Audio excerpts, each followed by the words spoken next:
આજની ધર્મકથા. પ્રણામ.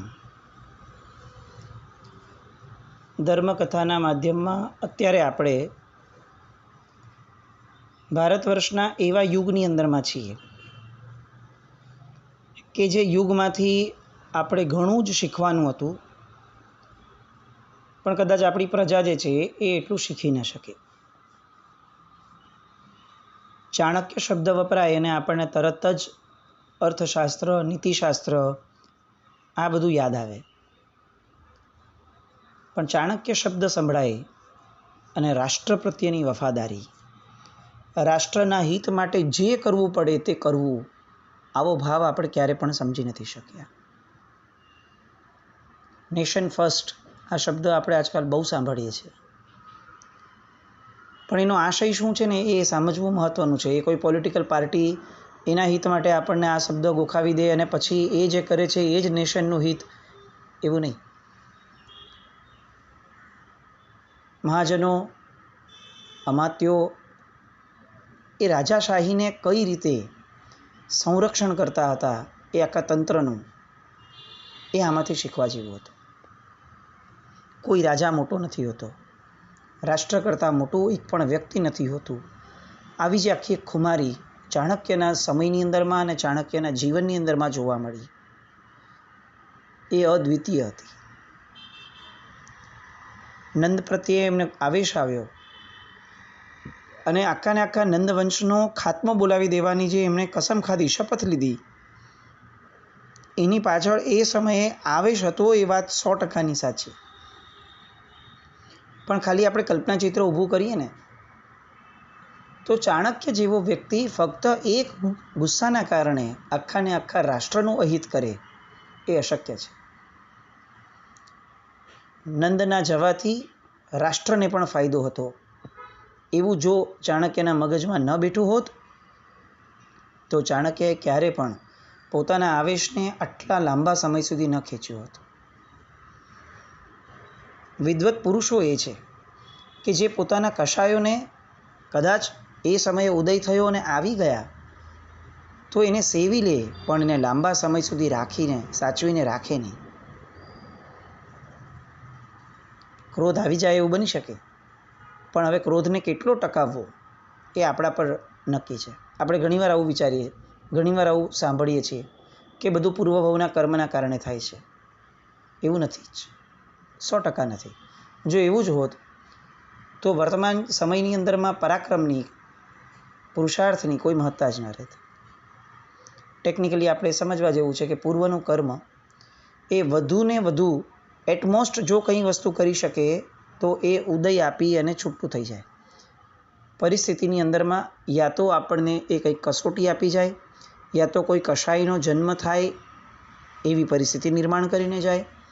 શુભતા હોય, અગર સારું પુણ્ય છે તો પુણ્યનું કંઈ ઉદય આપીને, અનુકૂળતા આપીને જાય. પણ એ પરિસ્થિતિની અંદરમાં હવે આપણે જે પ્રવૃત્તિ કરીએ છીએ તે પ્રવૃત્તિનો નિર્ણય આપણી વર્તમાન સમયની બુદ્ધિથી થતો હોય છે. ઇન બોથ ધ કેસીસ આપણે બહુ સિમ્પલ એક્ઝામ્પલ સારું લઈએ કે આપણને જૈન ધર્મમાં જન્મ મળી ગયો તે આપણા પૂર્વભાવના કર્મનો ઉદય. આપણને માતા પિતા વગેરે સારા મળી ગયા, ગુરુ ભગવંતોનો યોગ મળી ગયો, આ બધું પૂર્વભાવના શુભ પુણ્યનો ઉદય.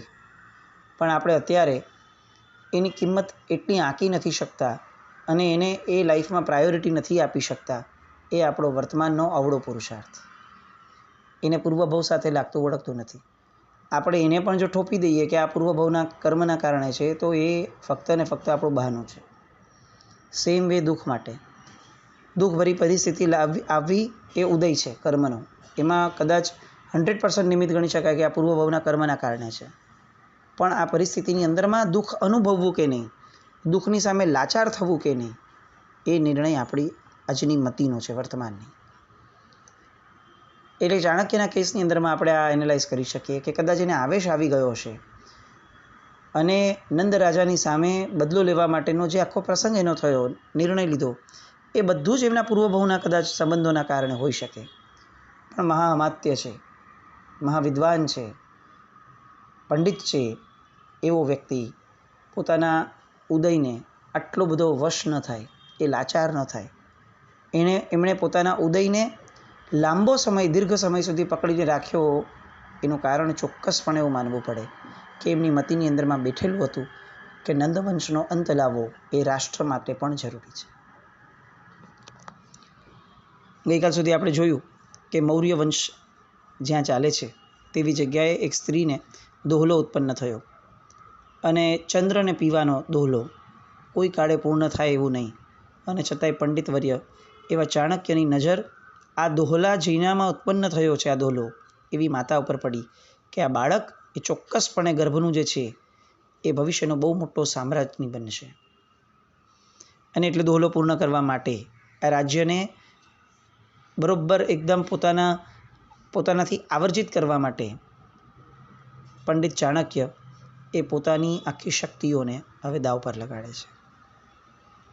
રાત્રે મધ્યરાત્રિનો સમય, આખા ગામના લોકો ઉત્સાહમાં ઊભા છે. ચાણક્ય નીચે પેલી માતાને સુવડાવી નીચે એક વ્યક્તિને રાખી અને ઉપર ચડે છે. ઉપર જે નળિયા હોય છે એમાંનો કેટલાક નળિયાને ખસેડે છે અને ખસેડ્યા પછીથી હવે જે ચાણક્ય છે એ મંત્રશાસ્ત્રને દાવ પર લગાડે છે. શું કરે છે એ વાત પણ ગજબની છે. મોટા મોટા સ્વરથી એ ચંદ્રને આહ્વાન કરતું મંત્રસિદ્ધ સ્તોત્ર બોલવાનું શરૂ કરે છે. અને આ રીતે એક ધ્યાનપૂર્વક પોતે જે મંત્ર બોલે છે, યોગાસન જમાવીને છાપરા પર ધ્યાનસ્થ થઈને એ બોલતા બોલતા એટલા પોતે તલ્લીન થઈ ગયા કે અડધા કલાકની અંદરમાં વીજળીના કડકડાટો થવા લાગ્યા. આ સમયે મંત્રની ગરમી એટલી પ્રચુર ઉત્પન્ન થતી હતી અને આ પંડિત ચાણક્યને પહેલેથી ખબર હતી કે આવું થવાનું છે. એટલે એ પોતાની સાથે બે વ્યક્તિઓને લઈને ગયા હતા કે હું જ્યારે ધ્યાનસ્થ અવસ્થામાં હોઉં અને મારું મંત્ર ધ્યાન આગળ વધતું જાય ત્યારે તરત જ તમારે મારી ઉપર પાણીની ડોલો, બાલદીઓથી પાણી રેડવા લાગો. કેમ? કારણ કે નહીં તો એટલી બધી ગરમી ઉત્પન્ન થશે મારા શરીરની અંદરમાં કે મારું શરીર એને સહન નહીં કરી શકે. અને એ ધ્યાનની કેવી પરાકાષ્ઠા હશે કે પોતાની ઉપર મધ્યરાત્રિના સમયે આટલું ઠંડુ પાણી પડવા છતાં પણ એમના ધ્યાનમાંથી એ વિચલિત પણ ન થયા. પોતાના દેહની સંવેદનાથી એ કેટલા દૂર વહી ગયા હશે મંત્ર સમયે કે દેહ ઉપર જે ક્રિયા થાય છે એની એમને સંવેદના પણ ન જાગી. અને વીજળીના કડકડાટો થયા અને કેટલીક જ ક્ષણોની અંદરમાં ચંદ્ર કિરણ જે છે એ આકાશની અંદરમાં એકદમ બ્રાઇટ રીતે આખું જગત જોઈ શકે, એ સમયના લોકો જોઈ શકે એ રીતે ચંદ્ર કિરણ ઉપસીને આવ્યો આકાશમાંથી. અને આ બાજુ પંડિતજી એમણે આજ્ઞા કરી પોતાના મુદ્રાઓ દ્વારા. એ મુદ્રાના કારણે પેલું જે કિરણ છે ચંદ્રનું એ સડસડાટ ચાણક્યના હાથમાં આવી ગયું. અને હવે બાજુમાં જે ઉત્તર સાધક તરીકે વ્યક્તિ રાખ્યો હતો એ વ્યક્તિને કહ્યું કે નીચે મારું જે છે માતા બેઠી છે જે એના હાથમાં દૂધપાત્ર આપો. દૂધપાત્ર અપાયું. મારું એ દૂધપાત્રને બંને હાથે બરોબર પકડી રાખ્યું. એટલે હવે ઉપર છાપરા પર ઊભા આ ચાણક્યએ પોતાના હાથમાં જે ચંદ્રનું કિરણ છે એ ચંદ્રના કિરણને આજ્ઞા કરી કે તારે પોતાનો પ્રકાશ પૂર્ણ વિકાસથી એ પાત્રમાં નીચે જે છે એની અંદર એવી રીતે મૂકવાનો કે જેના કારણે પેલી સ્ત્રીને એવી ખાતરી થાય કે મેં ચંદ્રના બિંબનું પાન કર્યું છે. કોને આજ્ઞા કરી? ચંદ્રના કિરણને. અને પેલું ચંદ્રનું કિરણ જે છે એ જાણે ચાણક્યનો ગુલામ હોય, મંત્ર સિદ્ધિ કરી અને ચાણક્યએ જાણે એને વશ કરી લીધું હોય એ રીતે, જેવી રીતે ચાણક્યએ આજ્ઞા કરી એવી રીતે એ પાત્રની અંદરમાં ચંદ્રનું કિરણ પડ્યું. ચંદ્રનું કિરણ પેલા પાત્રમાં જેવું ગયું એટલે આખા ને આખા પાત્રની અંદરમાં ચંદ્રની એક આભા ઊભી થઈ. એટલો બધો પ્રકાશ. મારુને ખબર જ નથી કે આવું કંઈક થઈ રહ્યું છે, કારણ કે આ બધું ઉપરની ઘટના ચાલતી હતી છાપરા પરની. એટલે એને એમ જ લાગ્યું, ઓહો, મારા દૂધના પાત્રની અંદરમાં તો ચંદ્ર આવ્યો, એટલે હવે મારે ચંદ્રને પીવાની જે મારી ઈચ્છા છે એ હું પૂર્ણ કરું. અને એણે એ પાત્રમાંથી દૂધ પીવાની શરૂઆત કરી. જેમ જેમ એ પી રહી છે તેમ તેમ ચંદ્રની શીતળતાનો અનુભવ એને થઈ રહ્યો છે. એવું નહીં કે આ ઇલ્યુઝન હતું, કારણ કે પેલું ચંદ્રનું જ કિરણ છે કે જે ચંદ્રની આભા ફેલાવી રહ્યું છે. એટલે ચંદ્રની જે ઇફેક્ટ છે એ પણ એની અંદરમાં એ અનુભવી રહી છે. અને આખો આ શીતળમય વિકાસ ફેલાવી અને મારુના હાથની અંદરમાં જે પાત્ર હતું એ આખું મારું પી ગઈ અને મારું હર્ષખેલી બની ગઈ. એનો ચંદ્રબિંબ પીવાનો જે દોહલો હતો એ પૂર્ણ કરવા લાગી. અને આ બાજુ આખું પાત્ર જ્યારે પીવાઈ ગયું ત્યારે બાજુમાં રહેલા વ્યક્તિએ, પરિવારજને મારુને પૂછ્યું કે તારો દોહલો પૂર્ણ થયો? અને મારુએ તરત જવાબ આપ્યો કે પૂર્ણ સંતુષ્ટિ સાથે મારો આ દોહલો પૂર્ણ થયો છે. જેવો આ શબ્દ આવ્યો, આખા ગામની અંદરમાં જાણે મધ્યરાત્રિએ મહોત્સવ મંડાયો હોય એવી રીતે લોકો ઢોલ નગારા સાથે ઉત્સવ મનાવવા લાગ્યા. પંડિત ચાણક્યનો જય જયકાર થવા લાગ્યો. ચાણક્યની એ મંત્રસિદ્ધિ, ચાણક્યનું એ ચાતુર્ય, ચાણક્યની એ લગ્ની, ચાણક્યની એ કમાન્ડ, ચાણક્યની એક એક વસ્તુ એ ગામના લોકોના મુખ ઉપર, દરેકના હોઠ ઉપર જાણે એક જ નામ હતું, ચાણક્ય, રમવા લાગ્યું. સગર્ભા નારીનો જે દોહલો પૂર્ણ થયો, એ દોહલો પૂર્ણ થયા પછીથી ચંદ્રકિરણને પોતાના હસ્તકમળ પર લાવી અને ફરીથી પોતાના સ્વસ્થાને જવા માટે ચાણક્યએ રજા આપી. આંખના પલકારાની અંદરમાં તો જાણે આખા ગામ ઉપર જે દિવ્ય પ્રકાશ ફેલાઈ ગયો હતો ચંદ્રના કિરણના કારણે, એ લુપ્ત થયો અને ચંદ્રકિરણ ચંદ્રની અંદરમાં સમાઈ ગયું. ભારત વર્ષની મંત્ર સિદ્ધિઓ કેવી ગજબનાક હતી. આપણને કદાચ ભણાવવામાં આવું આવે કે આ બધું અંબક હતું, આવી બધી સિદ્ધિઓ નથી. આવા એક પ્રસંગની આવા ઢગલા બંધ પ્રસંગો આપણને ભારત વર્ષની અંદરમાં સાંભળવા જોવા મળશે. આજે પણ કદાચ આવા કેટલાક લોકો હશે કે જેની આગળ આવી કંઈક શક્તિઓ હશે. આપણે અત્યારે ઇલેક્ટ્રિસિટીનો ઉપયોગ કરીએ છીએ. લાઇટ એટલે કે વીજળી જે પડે છે એમાંથી વીજળીનો સંચાર કરીને મશીન દ્વારા એને આપણે લઈએ છીએ. એ આપણને ચમત્કાર લાગે છે. પણ જે વસ્તુઓ માધ્યમો દ્વારા થતી હતી એ જ વસ્તુઓ ઉપાદાન દ્વારા એટલે કે આત્મની શક્તિ દ્વારા થતી હતી. એવું જો આપણને સમજવા મળે તો આપણને એ હંબક લાગે છે. આપણી કેટલી દીનતા છે. ભારત વર્ષ વખણાતું હતું આત્માની શક્તિઓ માટે. ભારત વર્ષ એ સૌથી આગળ હતું આખા જગતની અંદરમાં, ટેકનોલોજીની અંદરમાં. એનું કારણ જ આત્મિક શક્તિઓ હતી. આત્મિક શક્તિઓનો ઉઘાડ હતો. મંત્રો દ્વારા જગતની એવી બધી વસ્તુઓ થઈ શકતી હતી જે સામાન્ય રીતે કલ્પના કરવી પણ મુશ્કેલ છે. અને આખું ને આખું આવું મંત્ર વિજ્ઞાન એ આપણાથી સાવ અલાયદું ને અલિપ્ત થઈ ગયું હોય એવી સ્થિતિમાં અત્યારે આપણે આવીને ઊભા રહી ગયા. ઇવન પરમાત્માના શાસનમાં પણ જોઈએ તો આપણને એવું લાગે કે કેટલા બધા મહાપુરુષોએ આ મંત્ર વિજ્ઞાનના કારણે કેટલી બધી આપદાઓને ટાળી છે, કેટલી બધી. અને આજે આપદાઓના ઢગલા છે અને તેમ છતાં એ મંત્ર સિદ્ધ કરેલા મહાપુરુષોની કમીના કારણે આપણે બધું જ જાણે બહારથી આપણા પ્રયત્નો દ્વારા જ કરવું પડશે એ સ્થિતિમાં આવી ગયા.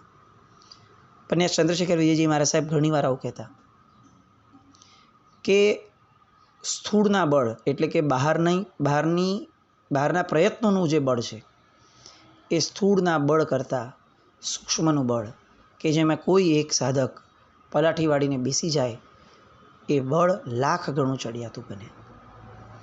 1,00,000 માણસ પ્રયત્નો કરે અને જે પરિણામ ન લાવી શકે એવું પરિણામ એક વ્યક્તિ પોતાની આત્મિક ચેતનાને જો વિકાસના સ્તર પર લઈ જાય અને એ મંત્ર દ્વારા એને બાંધી અને જગતની અંદરમાં જો એની પ્રભાને એ બહાર છલકાવે તો એના દ્વારા થયેલું કામ એ લાખો મનુષ્ય દ્વારા થયેલી પ્રવૃત્તિ કરતાં પણ કંઈક ઘણું ચડિયાતું હોય. આજે આપણને સ્થૂળની પ્રવૃત્તિઓમાં એટલો બધો વિશ્વાસ બેસી ગયો છે કે સૂક્ષ્મની પ્રવૃત્તિ એ આપણી શ્રદ્ધાનું કારણ જ નથી બનતું. રૂપી પદાર્થો ઉપર જ આશ્રય કરતા આપણે લોકો જે દેખાય છે એ જ સત્ય છે દેખાય એ જ ખરું અને એના સિવાય બીજું હોઈ જ કેવી રીતે શકે, એ શક્ય જ નથી, આવી માન્યતામાં ઘૂસી ગયેલા આપણે એ ફક્ત ને ફક્ત જાણે લૌકિક ધર્મોની માન્યતાવાળા હોઈએ એવી રીતે જીવવા લાગ્યા. કારણ કે પરમાત્માનો ધર્મ એ તો અરૂપી દ્રવ્યો ઉપર શ્રદ્ધા કરવાવાળો ધર્મ છે. આત્મા નથી દેખાતો અને છતાં આત્માને અહીંયા કેન્દ્રમાં રાખ્યું છે, એવો આ ધર્મ છે. એટલે જે વ્યક્તિને લોકોત્તર અથવા અરૂપી પ્રત્યે શ્રદ્ધા નથી, એ વ્યક્તિ પરમાત્માના ધર્મની અંદરમાં કઈ રીતે આગળ વધે. અને આપણો આખો ધર્મનો ક્રમ પણ અત્યારે ઘણો ખરો એ ન દેખાતી વસ્તુઓ અને તત્વો ઉપર અશ્રદ્ધા ઊભી કરનારા વ્યક્તિઓથી ઘેરાઈ ગયો. જે દેખાય છે એવી આરાધનાઓ કરો, આંખ બંધ કરી અને જાપ કરવાની બાબતમાં આપણે ઊણા ઉતરવા લાગ્યા. કેમ? કારણ કે એ કંઈ દેખાતું નથી એનું ફળ. કંઈક ક્રિયા તો કરવી પડે ને, તો જ ખબર પડે. અક્રિય બનવું એ ખરું સાધ્ય હતું આપણું. હવે એ તો આપણને યાદ જ નથી આવતું. હવે ઘણી વાતો, પણ અત્યારે મૂળ આપણે આપણી કથાનકની અંદરમાં છીએ. ચાણક્યની એ મંત્ર શક્તિ અદ્વિતીય, અદ્ભુત, અપ્રતિમ કહી શકાય એવી. ચંદ્રના કિરણને પોતે આજ્ઞા કરી અને પોતાની આજ્ઞા પ્રમાણે ચંદ્રના કિરણને ચલાવી શકતો હોય એ વ્યક્તિ પાસેની સાધનાઓ કેવી ગજબ હશે. આપણે પહેલાં જ લીધું આ કે ચાણક્ય યાદ આવે ને ત્યારે ફક્ત ઇકોનોમી અથવા આ બધી વસ્તુઓ નહીં, ચાણક્યનું જીવન એટલી બધી વૈવિધ્યતાથી ભરપૂર છે કે એનું જીવન જ એક અજાયબી લાગે આપણને. સગર્ભા મારું એ પોતાનો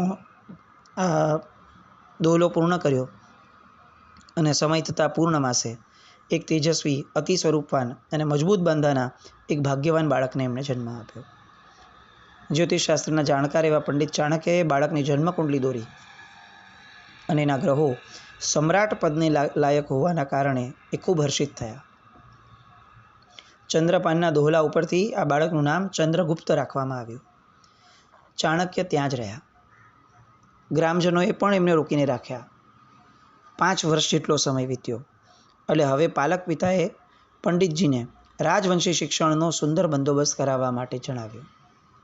અને ચાણક્યએ એક પણ વસ્તુથી આ કુમાર ઊણો ન રહી જાય એનું સંસ્કારી જ્ઞાન રજવાડાઓને પણ ન મળ્યું હોય એવું અપાવવાનું શરૂ કર્યું.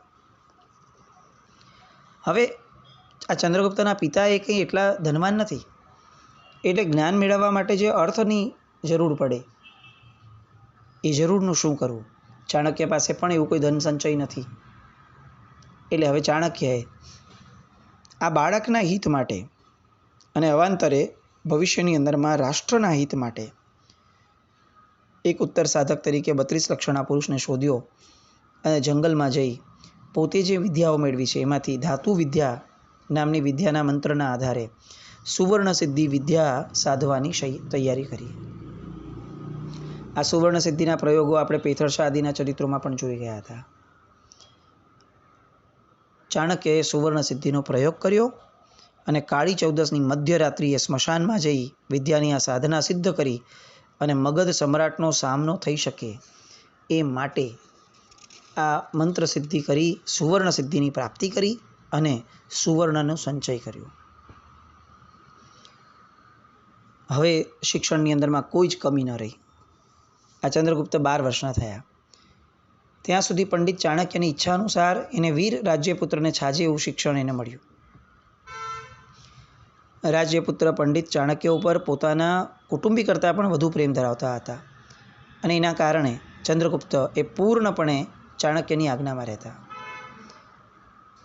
આ બાજુ ચાણક્ય એટલે કે વિષ્ણુદત્ત એ આ પુત્રને પણ જીવથી અધિક સંભાળતા હતા. આ કુમાર શિક્ષિત બને, સંસ્કારી બને, એની સાથે સાથે એ વિનયી અને દયાળુ બને એવું પણ શિક્ષણ ચાણક્ય એને આપ્યું.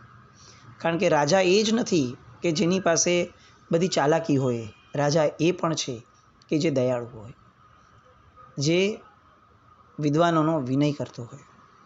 આવા અનેક ગુણો ચાણક્ય પોતાના આ બાળક સમા આ કુમારને, માનસ પુત્ર સમા આ કુમારને આપતા રહ્યા. સંસ્કૃત, માગધી, પાલી આ બધી અલગ અલગ ભાષાઓ પણ શીખવાડવા લાગ્યા.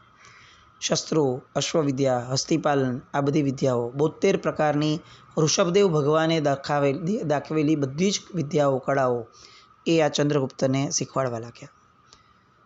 16 વર્ષ સુધીની વયમાં તો આ રાજ્યપુત્ર એવો નીડર અને વીર થઈ ગયો હતો કે જાણે 20-25 વર્ષનો વ્યક્તિ, પરાક્રમી પુરુષ, એનામાં જે બળ હોય, એનામાં જે વિદ્વત્તા હોય, એવી વિદ્વત્તા 16 વર્ષના કુમારમાં આવી ગઈ. હવે એને આવા કેટલાક વફાદાર સૈનિકોથી સજ્જ કર્યો, નાનકડી ટુકડી બનાવી અને ચંદ્રગુપ્તને એનો સેનાપતિ બનાવ્યો. અને હવે એક ટાર્ગેટ ઊભો કરાય છે કે અત્યારે પશ્ચિમ તરફના દેશોની અંદરમાં આ સિકંદરના કારણે ઘણી બધી અંધાધૂંધી ઊભી થઈ છે. એ અંધાધૂંધીનો ફાયદો ઉપાડવા માટે અને ચંદ્રગુપ્તને મગધ ઉપર હુમલો કરતાં પહેલાં એક પ્રેક્ટિસ મળી જાય અને એક રાજકીય બળ મળી જાય, એની માટે એક પ્લાનિંગ સાથે ચાણક્ય ચંદ્રગુપ્ત અને જે આખી ટોળકી ઊભી કરીએ છીએ સેના, એ બધાને લઈ અને પશ્ચિમ તરફ આગળ વધે છે. એ સમયની પંજાબની સ્થિતિ કેવી હતી અને એ પંજાબની સ્થિતિની અંદરમાં ચાણક્ય કેવી કુટિલ બુદ્ધિથી, કુટિલ એટલે ખરાબ અર્થમાં એવું નહીં, કુટિલ એટલે એ રીતે એણે બુદ્ધિને માપ આપ્યો કે જે સામાન્યથી કામ ન થયું તો કળથી એણે કઈ રીતે સિકંદરના ગયા પછીથી સિકંદરે જે સામ્રાજ્ય મૂકીને ગયો હતો એ સામ્રાજ્યની આખીને આખી આ ચાણક્યએ કઈ રીતે ધૂળધાણી કરી. પોતે એક વાર પણ યુદ્ધ લડવા નથી ગયા મેદાનમાં, અને તેમ છતાં સિકંદર જેવા બાદશાહને પણ હંફાવી દે એવું પ્રચંડ કાર્ય આ ચાણક્ય કરી શક્યા. આવી બુદ્ધિમત્તા, આવી વિચારશક્તિ, આવી પ્રણિધાનની શક્તિ રાષ્ટ્રહિત કાજેની, એની બધી વાતો આવતીકાલે ફરીથી આપણે પંજાબની અંદરમાં અને છેક ઈરાન સુધી ચાણક્યએ આખાને આખા સિકંદરના સામ્રાજ્યને કઈ રીતે ચલાયમાન કર્યું, એ બધી વાતો, એ યુક્તિઓ, એ બધું આવતીકાલ પર રાખીએ. જેને આજ્ઞા વિરુદ્ધ કંઈ પણ બોલાવ્યું.